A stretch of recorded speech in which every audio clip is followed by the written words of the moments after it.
Hello friends, अस्सलाम वालेकुम। आज हम कोलिनर्जिक ड्रग्स पर एक लेक्चर सीरीज स्टार्ट करने जा रहे हैं। ये हमारा आज का पहला लेक्चर है। हम इसमें पैरासिम्पैथिक नर्वस सिस्टम के कुछ बेसिक्स को डिस्कस करेंगे ताकि आपको कोलिनर्जिक ड्रग्स को समझने में आसानी हो जाए। तो पैरासिम्पैथिक नर्वस सिस्टम के आउटफ्लो को डिस्कस करते हैं कि पैरासिम्पैथिक नर्वस सिस्टम कौन कौन सी नर्व से ओरिजिनेट होंगी। पैरासिम्पैथिक नर्वस सिस्टम क्रेनियल और सैक्रल नर्व से ओरिजिनेट होंगी। कौन सी क्रेनियल और कौन सी सैक्रल नर्व से अराइज होंगी? Cranial nerve number 3, 7, 9 and 10। इन चार नर्व से पैरासिम्पैथिक नर्वस सिस्टम के फाइबर्स अराइज होंगे। और सैक्रल नर्व नंबर 2, 3 और 4, इन तीन नर्व से पैरासिम्पैथिक नर्वस सिस्टम के फाइबर्स अराइज होंगे। इसीलिए पैरासिम्पैथिक नर्वस सिस्टम को क्रेनियो सैक्रल आउटफ्लो भी कहते हैं। इसके बाद हम पैरासिम्पैथिक नर्वस सिस्टम को कोलिनर्जिक सिस्टम भी कहते हैं। कोलिनर्जिक सिस्टम क्यों कहते हैं? कोलिनर्जिक सिस्टम इसलिए कहते हैं क्योंकि इसके प्री गैंग्लियनिक फाइबर्स और पोस्ट गैंग्लियनिक फाइबर्स दोनों में से जो न्यूरोट्रांसमीटर रिलीज होगा वो एसिटाइलकोलिन होगा। इसी वजह से हम एसिटाइलकोलिन के रिलीज होने की वजह से हम पैरासिम्पैथिक नर्वस सिस्टम को कोलिनर्जिक सिस्टम भी कहते हैं। Acetylcholine synthesis. एसिटाइलकोलिन क्या है? एसिटाइलकोलिन न्यूरोट्रांसमीटर है जो पैरासिम्पैथिक नर्वस सिस्टम में दोनों फाइबर्स में, प्री गैंग्लियनिक फाइबर्स और पोस्ट गैंग्लियनिक फाइबर्स में रिलीज होगा। तो इसके बाद हम एसिटाइलकोलिन की सिंथेसिस को डिस्कस करते हैं। एसिटाइलकोलिन की सिंथेसिस में जो सबसे पहला स्टेप है वो रॉ मटेरियल का आउटसाइड से इनसाइड नर्व फाइबर के अंदर इंटर होना है। रॉ मटेरियल क्या होगा? कोलिन होगा। कोलिन आउटसाइड द सेल से इनसाइड द सेल इंटर होगा। इसके बाद दूसरे स्टेप में कोलिन एसिटाइल कोएंजाइम ए के साथ कंबाइन होगा। कोलिन एसिटाइल कोएंजाइम ए के साथ कंबाइन होगा और क्या बनेगा? एसिटाइल कोलिन और कोएंजाइम ए। कोएंजाइम का क्या फेट होगा? कोएंजाइम ए माइटोकॉन्ड्रिया में जाएगा और माइटोकॉन्ड्रिया में एसिटाइल कोएंजाइम ए की सिंथेसिस होगी और ये प्रोसेस दोबारा रिपीट होगा। अब हमारे पास एसिटाइल कोलिन बन गया। एसिटाइल कोलिन का जो थर्ड स्टेप है वो क्या होगा? एसिटाइल कोलिन वेजिकल के अंदर इंटर होगा। वेजिकल के अंदर इंटर होगा। जो हमारे पास पहला स्टेप है वो अपटेक ऑफ कोलिन है। Uptake of choline from outside cell से कोलिन का अपटेक होगा और ये हमारा रेट लिमिटिंग स्टेप है।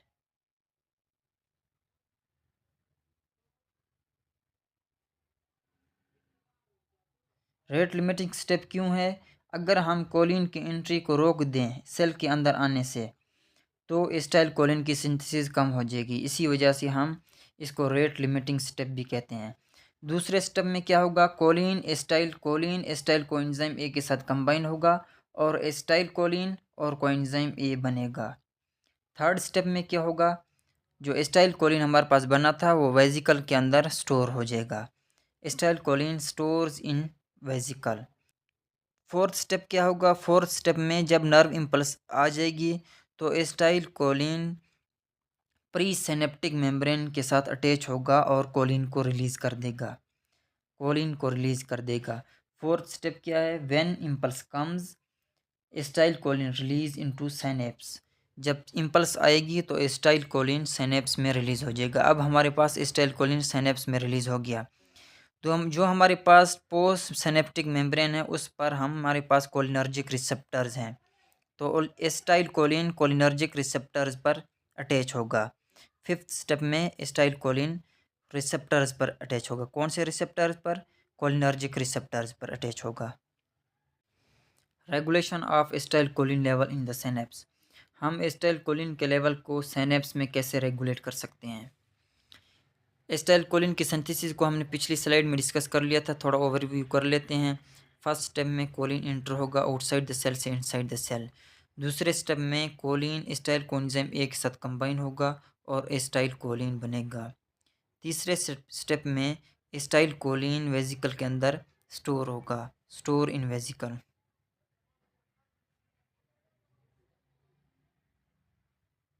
और चौथे स्टेप में एसिटाइल कोलिन रिलीज होगा सिनेप्स के अंदर।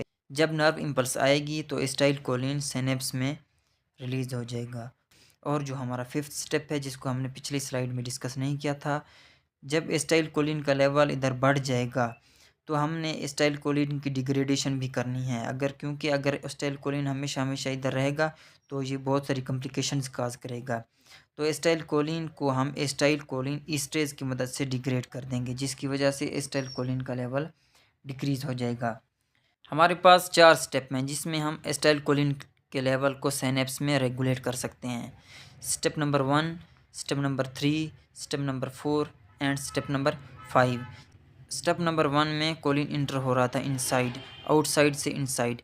अगर हम एक ड्रग है हेमिकोलिनियम देते हैं तो ये कोलिन की एंट्री को इनहिबिट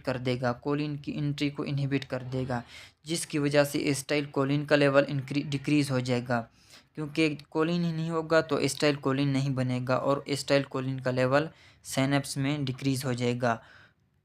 स्टेप नंबर 3 में एसिटाइलकोलिन वेसिकल के अंदर स्टोर हो रहा था, वेसिकल के अंदर इंटर हो रहा था। एक ड्रग है वेजामिकोल।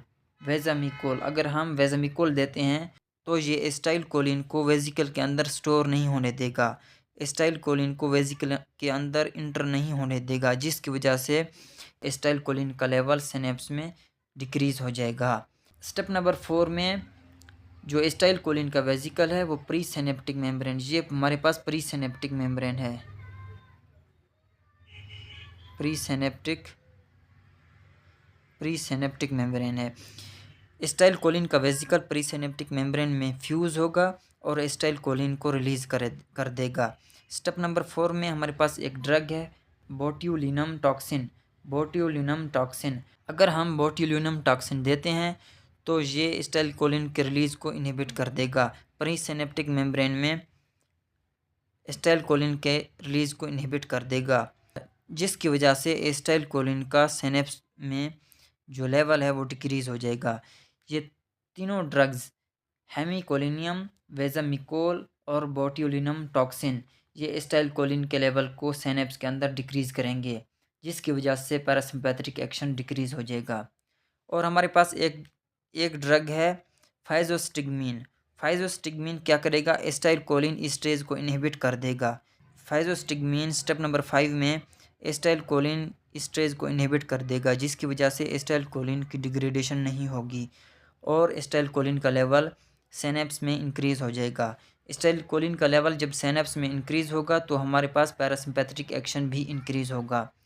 ये जो 3 ड्रग्स हैं हेमिकोलिनियम, वेजामिकोल एंड बोटुलिनम टॉक्सिन, ये तीनों एसिटाइलकोलिन के लेवल को डिक्रीज़ कर देगा सिनेप्स में और पैरासिम्पैथेटिक एक्शन भी डिक्रीज़ होगा। और स्टेप नंबर 5 में जो फाइजोस्टिगमीन है ड्रग है, ये एसिटाइलकोलिन के लेवल को इंक्रीज़ कर देगा और पैरासिम्पैथेटिक एक्शन भी इंक्रीज़ होगा। शुक्रिया। अगर आपने हमारे चैनल को सब्सक्राइब नहीं किया तो हमारे चैनल को सब्सक्राइब करें, प्लीज़ सब्सक्राइब।